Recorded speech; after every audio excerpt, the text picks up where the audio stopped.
போன வீடியோவில் டால்ஃபினோட சுவாரஸ்யங்களை பற்றி தெரிஞ்சுக்கிட்டோம். இந்த வீடியோவில் நம்ப முடியாத உண்மைகளை நம்ம ப்ரோட்டை கேட்டு தெரிஞ்சுக்க போகிறோம். சொல்லுங்க ப்ரோ. டால்ஃபின்கள் தற்கொலை பண்ணிக்கும். அதுலேயும் குறிப்பாக சொல்ல போனால் ஒரு டால்ஃபின் உண்மையிலேயே ஒரு மனித பெண்ணினுடைய பிரிவுக்காக தற்கொலை பண்ணிடுச்சு. ஆனால் அது குழந்தைகளுக்கானது இல்லை அப்படின்றனால முதல்ல அதை சொல்லாமல் கொஞ்சம் சுவாரஸ்யமான விஷயங்களை சொல்லிட்டு அடுத்து போகும்போது அது என்ன அப்படின்றத விளக்குறேன். இப்போ டால்ஃபின்களை பொறுத்த வரைக்கும் கண்ணாடியை பார்த்தா அது தன்னை தான் பார்க்குது அப்படின்ற அந்த செல்ஃப் அவேர்னஸ் இருக்கு. இது பல உயிரினங்களுக்கு இருக்கிறதே இல்லை. உதாரணத்துக்கு இப்போ நம்ம கண்ணாடியை பார்த்தா நம்ம தான் நமக்கு தெரியும், சிம்பன்சிக்கு தெரியும். அதே மாதிரி சில கொரில்லாக்களுக்கு மட்டும் தெரியும். ஆனா பல குரங்குகளுக்கு தான் கண்ணாடியில தெரியுது அப்படின்றதே தெரியும். வேற ஒரு குரங்கா மைண்ட்ல வச்சுக்கிட்டு அது கூட சண்டை போடும். அது யானைக்கு தெரியும் கண்ணாடியில நம்ம தோற்றம் தான் தெரியுது அப்படின்னு சொல்லி. ஆமா, மேக்பைஸ் அப்படின்னு ஒரு வகையான பறவை, இது காக்காயினம். சோ அதுக்கு தெரியும்.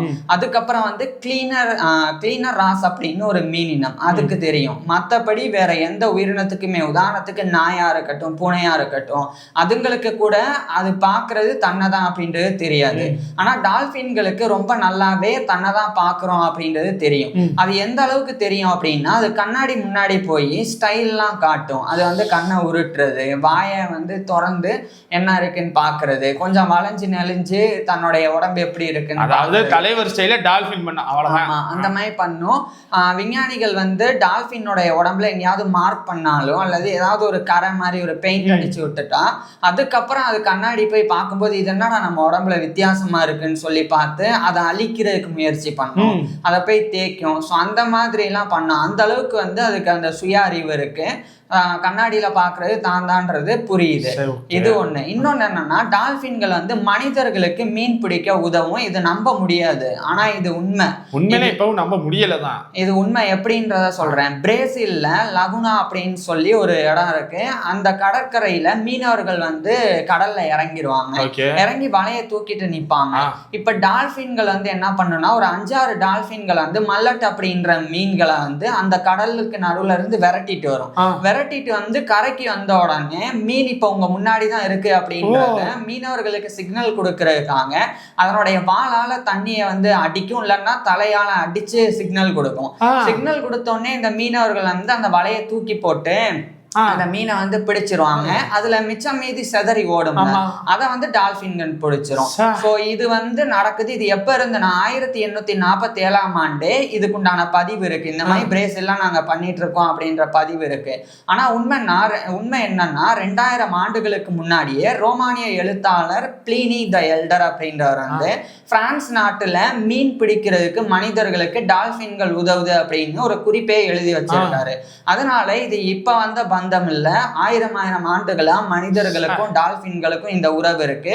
இப்ப கூட அந்த பிரேசில்ல லகுனா கடற்கரைக்கு போனா இது ஒரு திருவிழாவே நடக்குது. நிறைய சுற்றுலா பயணிகள் அதை பார்த்து என்ஜாய் பண்றாங்க. எந்த அளவுக்குன்னா, இந்த முன்னோர்கள் இருப்பாங்க, அவங்க 1847 நான் பதிவு சொன்னேன்ல, அப்ப இருந்தே அவங்களுடைய தலைமுறைக்கு, அவங்களுடைய பசங்களுக்கு எல்லாம் இந்த மாதிரி வலையை பிடிச்சிட்டு நிக்கணும், இப்படி நின்னா டால்பின் சிக்னல் கொடுக்கும், அப்ப வீசினா மீன் மாட்டோம் அப்படின்னு சொல்லி கொடுக்குறாங்க. அதே மாதிரி டால்பின்களும் அதனுடைய குஞ்சுகளுக்கு டால்பின்கள் அவங்களுடைய குஞ்சுகளுக்கும் இதை சொல்லி கொடுக்குது. கூட்டிட்டு இங்க பாரு, இந்த இடத்துல மனுஷங்க இருப்பாங்க, இங்க நம்ம மீன்களை விரட்டிட்டு விட்டுட்டு அது இந்த மாதிரி சிக்னல் கொடுக்கணும். அவங்க வலை வீசுவாங்க. வீசி சிக்கின மீன் போக மிச்ச மீன், அதாவது கழுவுன மீன்ல நழுவுன மீன் நமக்கு தான் அப்படின்ற அந்த ஒரு விஷயத்த கத்து கொடுக்குது. இது எப்படி டால்பின்களுக்கு மனுஷங்க தண்ணியில இறங்கிட்டாங்கன்னு தெரியும்னா, நான் ஏற்கனவே சொல்லியிருக்கேன், டால்பின்களுக்கு எக்கோலோகேஷன் முறை தெரியும். அப்ப அந்த மனிதர்கள் தண்ணியில இறங்குனா அதை டால்பின்கள் பல கிலோமீட்டருக்கு அந்த பக்கம் இருந்து கூட உணர முடியும். அது தெரியறனாலதான் சரி நம்ம பசங்க மீன் பிடிக்க வந்துட்டாங்க, அப்ப நம்ம அவங்களுக்கு ஹெல்ப் பண்ணணும் அப்படின்னு இங்க இருந்து விரட்டிட்டு போகுது. இது வந்து இப்ப ஆராய்ச்சியாளர்கள் ரொம்ப தீவிரமா ஆராய்ச்சி பண்ணிட்டு இருக்காங்க. இது எப்படி இது வந்து சாத்தியம், எப்படி சாத்தியம், மனுஷங்க முதல்ல அதை எப்படி புரிஞ்சுக்கிட்டாங்க, டால்பின்கள் எப்படி மனிதர்களுக்கு இந்த மாதிரி ஹெல்ப் பண்ணணும்னு புரிஞ்சுக்கிச்சு அப்படின்ற அந்த ஆராய்ச்சி வந்து இப்ப வந்து தொடர்ந்து நடந்துட்டு இருக்கு. இப்பதான் நம்ம வந்து கடைசி பகுதிக்கு போறோம். மீனுடைய காதல் சம்பந்தப்பட்டது.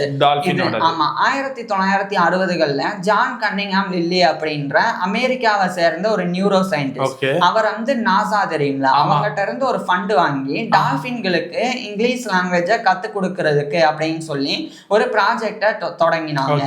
அந்த ப்ராஜெக்ட் வந்து எங்க நடந்ததுன்னா யுனைடெட் ஸ்டேட்ஸ் உடைய வெர்ஜின் ஐலாண்ட்ஸ்ல ஒன்னான செயின்ட் தாமஸ்ல. அங்க வந்து ஒரு பெரிய வீடு மாதிரி உருவாக்கி, ஒரு தொட்டி தான், அதை வந்து தண்ணி இருக்கும் தான், ஆனா அதை ஒரு வீடு மாதிரி உருவாக்கி ஒரு மனுஷன் அங்க தங்குற மாதிரி ஒரு பிளாட்ஃபார்ம் மாதிரி வச்சுட்டாங்க. இப்ப மனிதன் வந்து ஒரு மனுஷனை தேர்ந்தெடுக்கணும். அப்பதான் மார்கரெட் ஹவு லவெட் அப்படின்னு சொல்லி ஒரு பெண், அவங்க 1942 பிறந்தவங்க. 1965 அவங்களுக்கு 23 வயசு இருக்கும்போது அந்த டால்பினுக்கு வந்து இங்கிலீஷ் கத்துக்கிறதுக்கு நான் கத்துக் கொடுக்க நான் தயார் அப்படின்னு ஒத்துக்கிட்டாங்க. ஒத்துக்கிட்ட உடனே அவங்கள வந்து அந்த ஒரு வீட்டுல வந்து விட்டுறாங்க. அது வந்து ஒரு டால்பினேரியம் அப்படின்னு அழைக்கப்படும். சோ தண்ணி இருக்கும், கிட்டத்தட்ட இவ்வளவு தூரத்துக்கு தண்ணி இருக்கும். அந்த தண்ணிக்குள்ள இறங்கிதான் அந்த பெண் வந்து வாழ்வாங்க.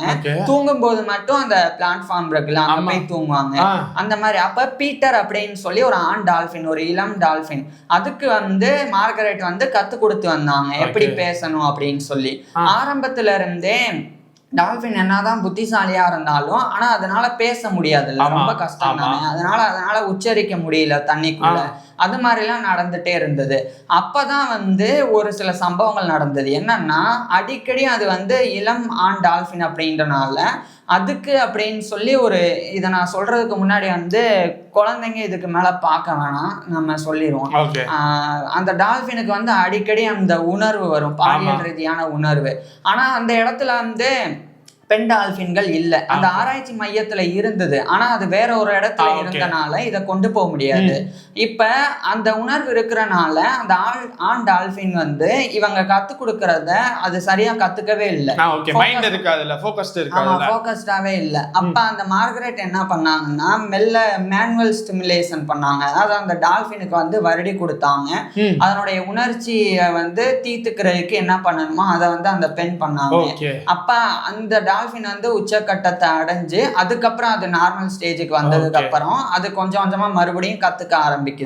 இப்ப இந்த ஒரு விஷயத்த ரொம்ப கொச்சையா அமெரிக்க பத்திரிகைகள் அந்த காலத்துல எழுதினாங்க, இன்டர்ஸ்பீசியல் செக்ஸ் அப்படின்னு. அதாவது ஒரு பெண்ணோட ஒரு ஆண் டால்பின் வந்து உறவு, பெண் டால்பின் பண்ண வேண்டிய வேலையை இந்த பெண் பண்ணியிருக்காங்க அப்படின்னு சொல்லி எழுதிட்டாங்க. ஆனா உண்மை என்னன்னா அவங்களுடைய உடலை வந்து டால்பின் கிட்ட கொடுக்கல. அவங்க அவங்களுடைய கையை மட்டும் பயன்படுத்தி டால்பினுடைய ஆசையை மட்டும் அப்போதைக்கு இது பண்றதுக்கு என்ன பண்ணணுமோ அதை வந்து மீடியா தப்பா புரிஞ்சுக்கிட்டு தப்பா எழுதியிருக்காங்க. மார்கரெட் அதை வெளியே வந்து சொல்லும் போது கூட இது உன்னதமான ஒரு விஷயம் தான், நாங்க தப்பு எதுவும் பண்ணல, அது கத்துக்கல, பணம் வீணாய போயிட்டே இருக்கு, ரிசர்ச்சுக்கு நிறைய பணம் வந்துட்டே இருக்கு. அப்ப அதுக்குள்ள அதை கத்துக்க வைக்கணும்னா என்னால ஒரு என்ன பண்ண முடியுமோ அதான் நான் பண்ணேன் அப்படின்னு சொல்லி. இப்ப அந்த டால்பினுக்கு வந்து மார்கரெட் மேல ஒரு தனி ஈர்ப்பு வந்துருச்சு.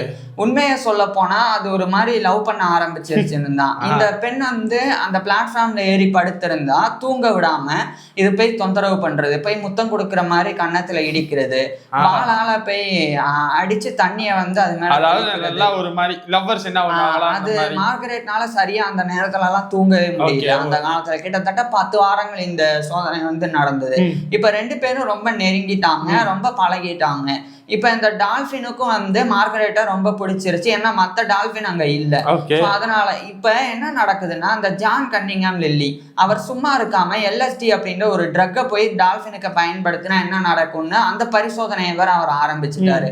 இதை பண்ண உடனே இது வெளியே பரவலாம் தெரிஞ்சு சர்ச்சை ஆனதுக்கு அப்புறம் இந்த மாதிரி ட்ரக் எல்லாம் யூஸ் பண்றாங்கன்னு சொல்லி அந்த ஆராய்ச்சியை கைவிடணும்னு நாசா வந்து அவங்களுடைய நிதியை வந்து ஒதுக்குறத நிப்பாட்டிடுறாங்க. இதுக்கப்புறம் மார்கரெட் வந்து அவங்க கிளம்பி போயிடுறாங்க. இப்ப டால்பினை வந்து யுனைடெட் ஸ்டேட்ஸ் உடைய புளோரிடால இருக்கிற மயாமிக்கு கொண்டு போய் விட்டுறாங்க. இப்ப அங்க போனதுக்கு அப்புறம் 2 விஷயங்கள். ஒண்ணு தனிமை, இன்னொன்னு என்னன்னே தெரியாத இடம், இன்னொன்னு மார்கரெட் இல்ல. அந்த ஒரு ஆமா. இப்ப இதுக்கு வந்து பீட்டருக்கு வந்து ரொம்ப கவலையாயிருச்சு. இப்ப நம்மளை பொறுத்த வரைக்கும் நம்ம அன்கான்சியஸா வந்து மூச்சு விடுவோம், நம்ம இன்வாலண்டரியா பிரீத் பண்ணுவோம். நம்ம வந்து நினைச்சு நீங்க யோசிச்சு பாருங்க, நமக்கு அறியாம தான் நம்ம மூச்சு விட்டுட்டு இருப்போம். நம்ம கவனிக்கும் போது மட்டும் நம்ம மூச்சு விடுறது நமக்கு தெரியும். ஆனா டால்பின்களை பொறுத்த வரைக்கும் அது கான்சியஸா பிரீத் பண்ணி ஆகணும் அடிக்கடி. அதனாலதான் தண்ணிக்கு மேல வந்து மூச்சு வாங்கிட்டு போவோம். இப்ப இது என்ன பண்ணதுன்னா, இப்ப யாருமே இல்ல அப்படின்றப்போ நான் எதுக்கு வாழணும் அப்படின்னு அந்த பிரிவை தாங்க முடியாம அது வந்து மூச்சு இழுக்க மேல வராம நான் சாக போறேன் அப்படின்னு கீழே போயிருச்சு. போய் மேலே வராம அது தற்கொலை பண்ணி இறந்து போயிருச்சு. இது 1966 நடந்தது, அது இறந்தது அப்படின்றது. ஸோ அது வந்து வரலாற்றுல பதிவு செய்யப்பட்டிருக்கு. இது வந்து ஒரு பெரிய லவ் ஸ்டோரி அப்படின்னு மிகப்பெரிய அளவில் அந்த காலத்தில் பேசப்பட்டது. அதுக்கப்புறம் தான் வந்து நிறைய டாக்குமெண்ட்ரி ரிலீஸ் ஆச்சு. அதுக்கப்புறம் நிறைய ஷோஸ் வந்து இதை வச்சு பண்ணாங்க. அந்த மார்கரெட் ஹவுலவர்ட் வந்து இன்னைக்கு வரைக்கும் வாழ்ந்துட்டு இருக்கிறாங்க. அவங்களுக்கு 84 வயசு ஆகுது. இன்னைக்கு வரைக்கும் கூட அவங்களுடைய அந்த ஸ்வீட்டான மெமரிஸை வந்து பகிர்ந்து வராங்க. ஸோ அந்த பீட்டர் அப்படின்றது இறந்தது ஒன்று அந்த பெண் இல்லை அப்படின்றதுக்காக, இன்னொன்று அது தனிமையில் இருக்கு. எப்பவுமே டால்ஃபின்ஸ் வந்து நான் சொல்லியிருக்கேன் கூட்டமாக வாழ விரும்பும், தாய் பாட்டி கூடலாம் வாழ விரும்பும். ஸோ அதுவும் இல்லை அப்படின்றப்போ அந்த டால்ஃபின்னால வந்து சரியாக வாழ முடியாமல் அதை வந்து தற்கொலை பண்ணிக்கிச்சு. இது இந்த டால்ஃபின் மட்டும் இல்லாமல் இந்த உலகத்தில் பல டால்ஃபின்ஸ் வந்து மன அழுத்தத்துக்கு உள்ளாகும் போது தனிமையில போட்டு வைக்கிறது, இதை வந்து ஆராய்ச்சிக்கு பயன்படுத்துகிறோம் அப்படின்னு சொல்லி தனியாக விட்டு வைக்கிறதுலாம் பண்ணும்போது அதனால எங்கேயுமே நீந்த ஒரு சுதந்திரம் இல்லாமல் இது வாழ்றதுக்கு பதிலாக செத்து போயிடுவோன்னு தற்கொலை பண்ணிக்குது. இப்போ நம்மளால நம்ம மூச்சை அடக்கி வச்சிருந்தோம்னா கொஞ்ச நேரத்துக்கு மேலே நம்மளால அடக்க முடியாது. நம்மளை அறியாமல் நம்ம சூசைட் பண்ணிக்கணும் அப்படின்னு நினச்சா கூட நம்ம மூளை வந்து நம்மளுடைய கையை எடுக்க வச்சிரும் நம்மளை அறியாமல். அதனால ஆனால் இந்த டால்ஃபின்களை பொறுத்த வரைக்கும் அப்படி கிடையாது. அது நினச்சி அது மூச்சு விடக்கூடாதுன்னு நினச்சா அவ்வளோதான், அது மூச்சு விடாமல் இருக்கும் பண்ணிட்டு அது அதுவே ஆமா. அதனால அந்த மை செத்து போயிடும். ஸோ இந்த மை நடந்தது. இப்படி டால்ஃபின் பத்தி இன்னும் சுவாரஸ்யமான பல தகவல்கள் இருக்கு. அதை வேற ஒரு வீடியோல அடுத்த வீடியோல பார்ப்போம், கண்டிப்பாக பார்ப்போம். ஆனா ஒண்ணு மட்டும் தெரிஞ்சிருச்சு, நல்ல அறிவாளித்தனமா இருந்த டால்ஃபின் பெண் போச்சு, உசிரையே விட்டுச்சு. வேண்டாம்ப்பா, இந்த வீடியோ வேண்டாம், போதும், எதுவும் சொல்றதுக்கு விரும்பல. அடுத்த வீடியோல பார்ப்போம். தேங்க்யூ.